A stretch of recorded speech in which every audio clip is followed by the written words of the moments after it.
पर्यावरण एवं पारिस्थितिकी तंत्र के अंतर्गत आज का हमारा चैप्टर जलवायु परिवर्तन से संबंधित संगठन और सम्मेलन से है।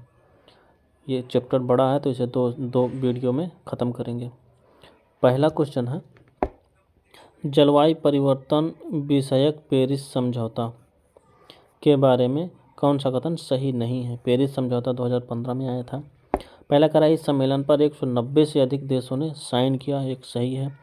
यह समझौता 4 नवंबर 2016 को प्रभाव में आया, ये भी सही है।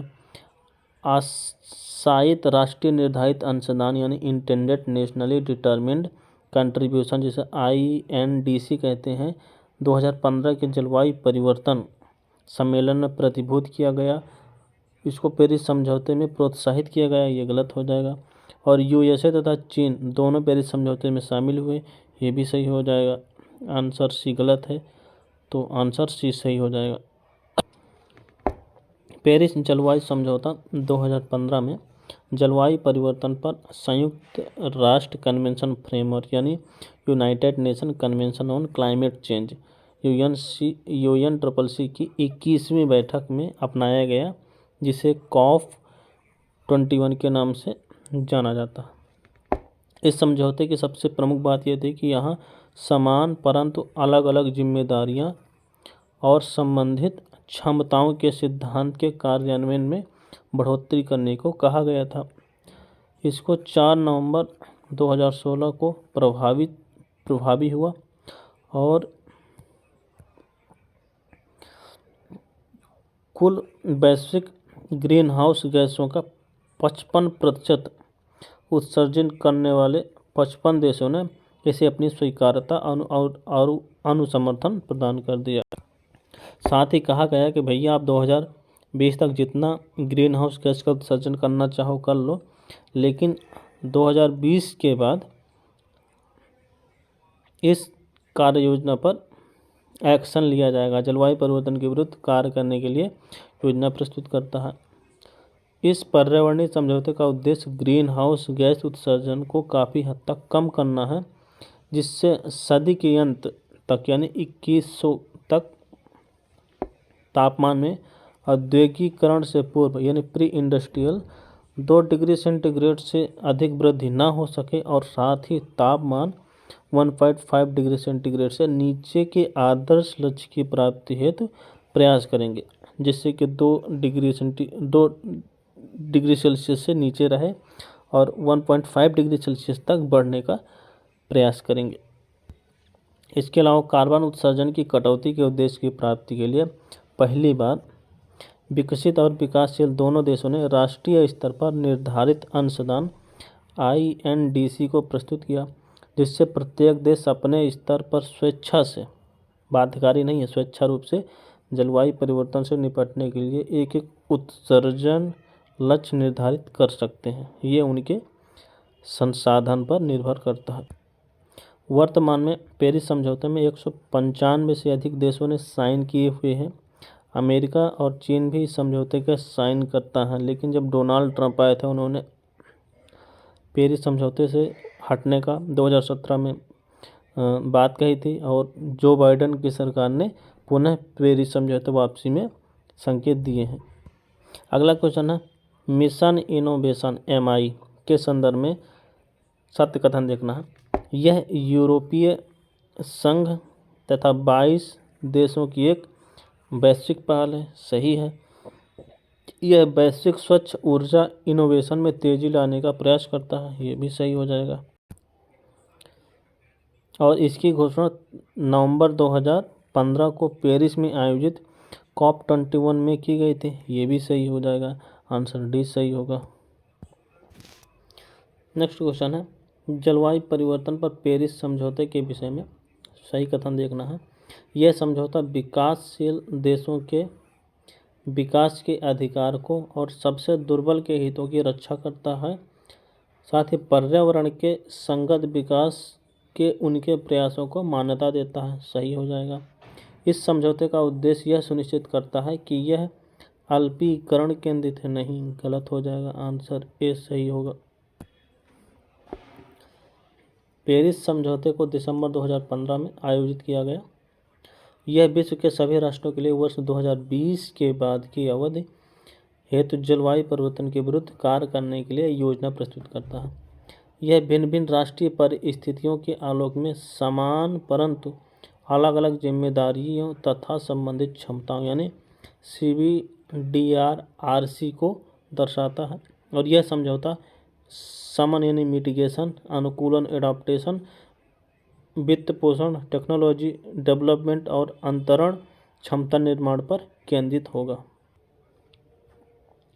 अगला क्वेश्चन है हरित अर्थव्यवस्था पर कार्रवाई के लिए भागीदार यानी PAGC पेज जो अपेक्षाकृत हरित और अधिक समावेशी अर्थव्यवस्था की ओर देश के संक्रमण में सहायता देने के लिए संयुक्त राष्ट्र की एक क्रियाविधि है। ये आविर्भूत हुई थी तो ये इसको लाया गया था रियो डी जेनेरियो में 2012 के संधारणीय यानी सस्टेनेबल डेवलपमेंट पर संयुक्त राष्ट्र सम्मेलन में। हरित अर्थव्यवस्था पर कार्रवाई के लिए भागीदार यानी पेज को ब्राजील के रियो डी जेनेरियो 2012 के सस्टेनेबल डेवलपमेंट पर संयुक्त राष्ट्र सम्मेलन में लाया गया था। यह अपेक्षाकृत हरित और अधिक समावेशी अर्थव्यवस्था की ओर देशों के संक्रमण में सहायता देने के लिए संयुक्त राष्ट्र की एक क्रियाविधि है। अगला क्वेश्चन है जलवायु अनुकूली कृषि के लिए वैश्विक सहबंध यानी global alliance for climate smart agriculture GACSA के संदर्भ में गाक्सा 2015 में पेरिस में हुए जलवायु शिखर सम्मेलन का एक परिणाम है। ये गलत हो जाएगा। इसमें सदस्यता से कोई बंधनकारी दायित्व उत्पन्न नहीं होता, यह सही हो जाएगा। और इसके निर्माण में भारत की साधक भूमिका थी, ये गलत हो जाएगा। भारत एक NGO इसमें शामिल हुआ था, बाकी कोई नहीं था। आंसर बी सही हो जाएगा। गाक्सा की स्थापना UN जलवायु सम्मेलन 2014 के दौरान सितंबर में की गई। इसकी स्थापना के अगले दिन यानी 23 सितंबर को इसकी पहली बैठक हुई थी। चूँकि इस गठबंधन में सदस्यता किसी भी बाध्यकारी दायित्व का निर्माण नहीं करती, अतः प्रत्येक सदस्य व्यक्तिगत रूप से अपनी भागीदारी की प्रकृति को निर्धारित करता है। इसकी स्थापना में खाद्य एवं कृषि संगठन यानी FAO की साधक भूमिका रही। हालांकि भारत की तरफ से इसमें एक NGO जिसका नाम हैंड इन हैंड है शामिल हुआ था, लेकिन इसे साधक भूमिका के तौर पर नहीं देखा जाता। अगला क्वेश्चन है सही सुमेलित को देखना है। एनेक्स वन देश को क्योटो प्रोटोकॉल के तहत लाया गया था, ना कि कार्टाजेना प्रोटोकॉल के तहत। कार्टाजेना प्रोटोकॉल के तहत लिविंग LMO आया था, लिविंग मॉडिफाइड ऑर्गेनिज्म को लाया गया था, एक गलत हो जाएगा। दूसरा कह रहा प्रमाणित उत्सर्जन कटौती सर्टिफाइड एमिशन डिटेक्शन, ये गलत हो जाएगा। नगोया प्रोटोकॉल में CBDT को लाया गया था, CBD को लाया गया था, कन्वेंशन ऑन बायोडाइवर्सिटी था। और स्वच्छ विकास क्रियाविधि ये क्योटो प्रोटोकॉल में लाया गया था, यानी क्लीन डेवलपमेंट मैकेनिज्म। तीसरा सही हो जाएगा, आंसर सी सही होगा। क्योटो प्रोटोकॉल संयुक्त राष्ट्र के पर्यावरण बदलाव पर आधारित एक अंतर्राष्ट्रीय संधि है। 1992 के जलवायु परिवर्तन पर हुए संयुक्त राष्ट्र फ्रेमवर्क कन्वेंशन का विस्तृत रूप देखें तो Annex 1 के देशों में अमेरिका और अफगानिस्तान को छोड़ के अधिकांश विकसित दुनिया के रूप में परिभाषित किया जाता है। यानी अगर पूछा जाए Annex 1 के देश में कौन कौन से देश सम्मिलित हैं, तो अधिकतर जो वेस्टर्न कंट्रीज हैं, वेल डेवलप्ड हैं, अमेरिका और कजाकिस्तान को छोड़कर सभी सम्मिलित हो जाएंगे।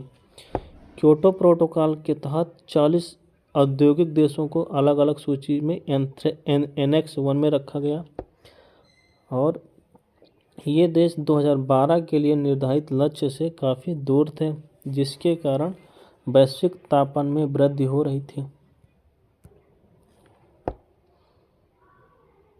क्योटो प्रोटोकॉल के अंतर्गत कुछ लचीले तरीके अपनाए गए, जैसे उत्सर्जन व्यापार, स्वच्छ विकास तंत्र और संयुक्त कार्यान्वयन, जॉइंट इम्प्लीमेंटेशन।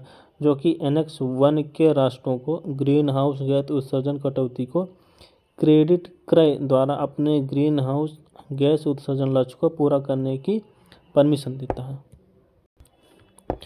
नगोया प्रोटोकॉल संयुक्त राष्ट्र के 1992 के जैव विविधता यानी CBD कन्वेंशन ऑन बायोडाइवर्सिटी पर सम्मेलन का एक अंतर्राष्ट्रीय समझौता है।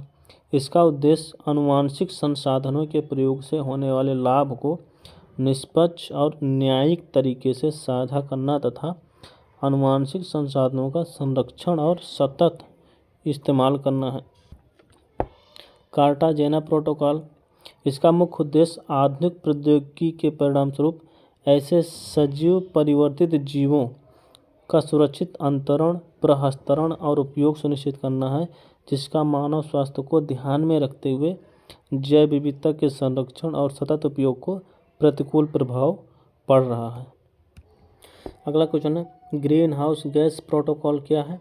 तो यह सरकार एवं व्यवसाय को नेतृत्व देने वाले व्यक्तियों के लिए ग्रीन हाउस गैस उत्सर्जित करने को समझने, परिणाम निर्धारित करने और प्रबंधन एक अंतर्राष्ट्रीय लेखाकरण साधन है। आंसर ए सही हो जाएगा। नेक्स्ट क्वेश्चन सही कथन देखना है। UN red plus very important है। प्रोग्राम की समुचित अभिकल्पना और प्रभावी कार्यान्वयन महत्वपूर्ण रूप से योगदान दे सकते हैं। किस किस में योगदान दे सकते हैं? जब हम UN रेड प्लस को अपनाते हैं तो यह जैव विविधता का संरक्षण करने में योगदान देते हैं, वन पारिस्थितिक तंत्र की समुत्थानशीलता को भी प्रमोट करते हैं और गरीबी को कम करने में भी योगदान देते हैं। आंसर डी सही हो जाएगा। UN रेड प्लस UNFCCC के अंतर्गत परिभाषित एक सिस्टम है जो विकासशील देशों को निर्वनीकरण एवं वन निम्नीकरण में कमी द्वारा उनके उत्सर्जन कटौती के लिए पुरस्कृत करता है। UN रेड प्लस प्रोग्राम निम्नलिखित रूप से सहयोग दे सकता है, जैसे वनों और जैव विविधता का संरक्षण करने में, गरीबी को कम करने में, आजीविका संवर्धन में, फूड सिक्योरिटी में, वन पारिस्थितिक तंत्र की उत्थान करने में आदि। इसके दूसरी विशेषता यह है कि रेड प्लस वनों की कटाई और इसके निम्नीकरण पर बाध्यकारी प्रतिबंध लगाने के बजाय स्वनियंत्रण प्रोसेस अपनाने की व्यवस्था करता है। हरित जलवायु निधि GCF हरित जलवायु निधि क्लाइमेट चेंज से संबंधित अधिकतर जो कन्वेंशन है उनको फंड प्रोवाइड करने का काम करता है। इसके बारे में देखते हैं। GCF विकासशील देशों को उनके ग्रीन हाउस गैस उत्सर्जन को सीमित करने या कम करने तथा जलवायु परिवर्तन के प्रति अनुकूलन में सहायता करता है। सही हो जाएगा। दूसरा, इसका गठन जलवायु परिवर्तन पर संयुक्त राष्ट्र framework UNFCCC United Nation framework convention on climate change के पक्षकारों द्वारा 2010 में अपनाया गया था। ये भी सही हो जाएगा। 2015 में पेरिस समझौते पर हस्ताक्षर होने के साथ GCF को समाप्त कर दिया गया। ये गलत हो जाएगा, इसको समाप्त नहीं किया गया। आंसर ये सही हो जाएगा। The green climate fund GCF एक नया वैश्विक फंड है जो विकासशील देशों द्वारा जलवायु परिवर्तन की चुनौतियों पर प्रतिक्रिया देने के प्रयासों का समर्थन देने के लिए बनाया गया है। GCF विकासशील देशों को ग्रीन हाउस गैस उत्सर्जन को सीमित करने या फिर कम करने तथा जलवायु परिवर्तन के प्रति अनुकूलित होने में सहायता करता है। साथ ही यह जलवायु परिवर्तन के प्रभावों के प्रति विशेष रूप से सुभेद्य देशों की ज़रूरतों को ध्यान में रखते हुए कम उत्सर्जन और जलवायु प्रत्यास्थ विकास की तरफ रुख करने को बढ़ावा देने का प्रयास करता है। इसे 2010 में कन्वेंशन के विपरीत वित्तीय तंत्र के एक भाग के रूप में 194 देशों द्वारा स्थापित किया गया, जो UNFCCC के पक्षकार थे। इसका मार्गदर्शन कन्वेंशन के सिद्धांत और प्रावधानों द्वारा किया जा रहा है तथा इसका लक्ष्य है शमन और अनुकूलन यानी मिटिगेशन और एडॉप्टेशन के लिए बराबर मात्रा में वित्त पोषण प्रदान किया जाए। जब 2015 में पेरिस समझौते की अवधि समाप्त हो रही थी तो ग्रीन क्लाइमेट फंड द्वारा समझौते को कायम रखने और जलवायु परिवर्तन को 2 डिग्री सेल्सियस से नीचे लाने के लक्ष्य की पूर्ति में एक महत्वपूर्ण भूमिका निभाई थी। अगला क्वेश्चन है, भारत में जलवायु परिवर्तन पर राष्ट्रीय कार्य योजना नेशनल एक्शन प्लान अपनाया गया। इसके अंतर्गत क्या शामिल है? अल्पीकरण उपाय और अभिग्रहण, इसमें दोनों अलग अलग हैं और अल्पीकरण एवं अभिग्रहण उपाय दोनों, ये आंसर सी सही हो जाएगा। एजेंडा 21 का मतलब क्या है? एजेंडा 21 का मतलब जून 1992 में रियो डी जेनेरियो में आयोजित पृथ्वी सम्मेलन में अपनाई गई वैश्विक कार्य योजना है। आंसर सी सही होगा। एजेंडा 21 रियो डी जेनेरियो में, जो कि जून 1992 में आयोजित किया गया था, पृथ्वी सम्मेलन के रूप में भी इसे जाना जाता है, अपनाया गया था। यह धारणीय विकास के संदर्भ में संयुक्त राष्ट्र की गैर बाध्यकारी ऐच्छिक रूप से क्रियान्वित की जाने वाली योजना है। यह संयुक्त राष्ट्र के अन्य बहुपक्षीय संगठनों और विश्व की सरकारों के लिए कार्य एजेंडा है, जिसे स्थानीय, राष्ट्रीय और वैश्विक स्तर पर क्रियान्वित किया जाता है। साझा लेकिन पृथक उत्तरदायित्व का सिद्धांत किसके लिए वैधानिक आधार प्रदान करता है? तो यह क्योटो प्रोटोकॉल के तहत उत्सर्जन में कमी करने के लिए विकसित देशों पर अधिक दायित्व देता है। आंसर भी सही हो जाएगा। नेक्स्ट क्वेश्चन, जलवायु परिवर्तन पर संयुक्त राष्ट्र अभिसमय फ्रेमवर्क तथा क्योटो प्रोटोकॉल और रियो डी जेनेरियो में पृथ्वी सम्मेलन में क्या संबंध है? इनका आपस में कोई संबंध नहीं है, ये गलत हो जाएगा। ये अलग अलग क्षेत्रों से नहीं, एक ही क्षेत्रों से संबंधित। दूसरा, UNFCCC रियो डी जेनेरियो में 1992 में हुए पृथ्वी सम्मेलन में हुई संधि है, जबकि क्योटो प्रोटोकॉल विकसित देशों के लिए वैधानिक रूप से बाध्यकारी दायित्व का प्रदान करने वाली अपनी संरचना का निर्धारण करने के लिए 1997 में हुए वार्षिक अनुवर्ती कार्रवाई सम्मेलन का परिणाम है। ये सही हो जाएगा। UNFCCC रियो डी जेनेरियो तथा पृथ्वी सम्मेलन में हुई संधि है, जबकि क्योटो प्रोटोकॉल उससे संबंधित नहीं है, क्योंकि यह विकसित देशों को अपने ग्रीन हाउस गैस उत्सर्जन को कम करने के लिए वैधानिक दायित्व के लिए बाध्य करता है। ये बाध्य नहीं करता, ये भी गलत हो जाएगा। आंसर बी सही होगा। नेक्स्ट क्वेश्चन है, GEF निम्नलिखित में किसका निधियन तंत्र या वित्तीय क्रियाविधि नहीं है? हमें देखना है कि GEF किसको वित्त प्रोवाइड नहीं कराती। पारा संबंधी मिनीमाता कन्वेंशन को देती है, जोखिम भरे रसायन से संबंधित रॉटरडैम कन्वेंशन को नहीं देती, मरुस्थलीकरण को नियंत्रित करने के लिए संयुक्त राष्ट्र अभिसमय को देती है, और सख्त कार्बनिक प्रदूषकों के संबंध स्टॉकहोम कन्वेंशन को भी देती है। आंसर बी सही होगा। अगला फिर है वही क्वेश्चन है, वैश्विक पर्यावरण सुविधा किसको फंड प्रदान नहीं करता? हमें देखना है, मरकरी मिनीमाटा कन्वेंशन को देती है, जैव विविधता पर संयुक्त राष्ट्र अभिसमय को देती है, आर्द्र भूमि रामसर कन्वेंशन को नहीं देती, और मरुस्थलीकरण का सामना करने के लिए यूनाइटेड नेशन कन्वेंशन को भी देती है। आंसर सी सही होगा।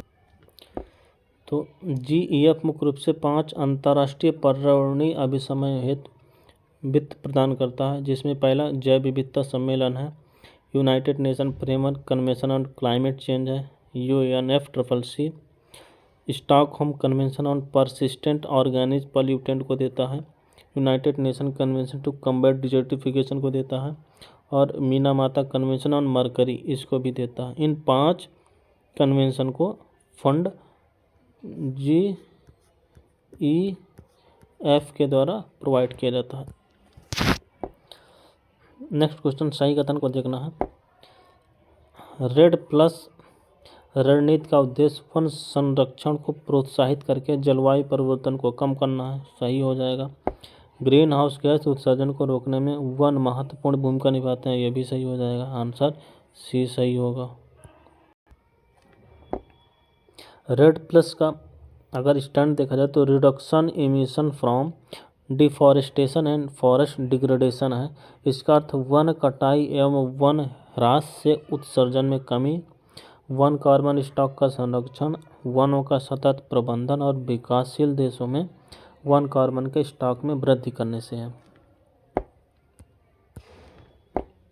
रेड प्लस रणनीति का उद्देश्य वन संरक्षण के कम को तेज करते हुए जलवायु परिवर्तन में कमी लाना, रणनीति से वन कटाई और वन ह्रास के वाहकों को नियंत्रित करना, वन कार्बन स्टॉक बढ़ाने के लिए रोडमैप विकसित करना और रेड प्लस के कार्यों के जरिए वनों के सतत प्रबंधन को बनाए रखने में मदद मिलती है। रेड प्लस से जुड़ी गतिविधियों में स्थानीय समुदाय की आजीविका को बनाए रखने में मदद करती है और इससे जैव विविधता का भी संरक्षण होता है। वनों का सुरक्षित रहना स्वच्छ वातावरण के लिए आवश्यक माना जाता है। भारत की UNFCCC को दी गई अपनी पहली द्विवार्षिक रिपोर्ट में बताया गया कि भारत के वन देश के कुल ग्रीन हाउस गैस उत्सर्जन के लगभग 12% हिस्से को कवर कर लेते हैं। इस तरह भारत के वन क्षेत्र जलवायु परिवर्तन तथा ग्रीन हाउस गैस उत्सर्जन में कमी लाने में सकारात्मक रूप से योगदान दे रहे हैं। और आज का अंतिम क्वेश्चन है, हरित पर्यावरण कोष ग्रीन क्लाइमेट फंड GCF के संदर्भ में इस कोष को विश्व बैंक के द्वारा नियंत्रित किया जाता है। गलत, ये खुद से नियंत्रित होता है।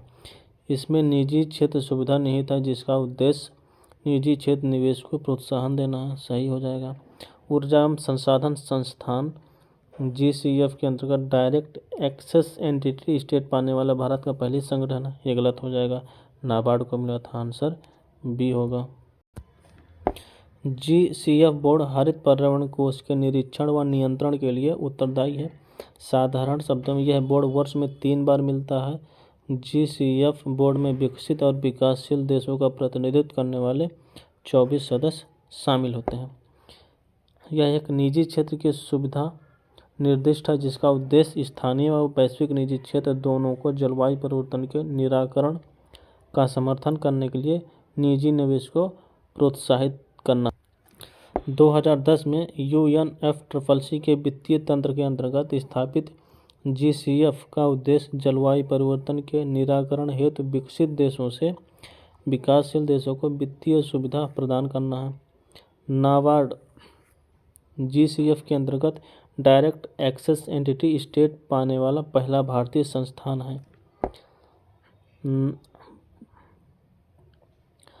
इस स्टेट प्राप्त करने के बाद नाबार्ड GCF के अंतर्गत अनुमोदित परियोजना की प्रकृति के आधार पर ऋण, अनुदान, शेयर या गारंटी के रूप में फंड प्राप्त करने का अधिकारी हो गया है। तो आज यहीं से समाप्त करते हैं।